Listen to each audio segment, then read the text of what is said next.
Guys आज मैं चिड़िया का आपके बारे में बताना जा रहा हूँ। इसमें मेल कौन है फीमेल कौन है कैसे पहचाने मैं बता रहा हूँ।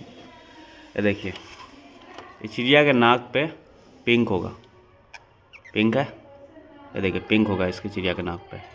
ये देखिए ये ब्लू है, ये लड़का है। ये देखिए पिंक। और जो लास्ट में जो बैठे हुए हैं, लास्ट में जो बैठे उसका नाक देखिए ब्लू है।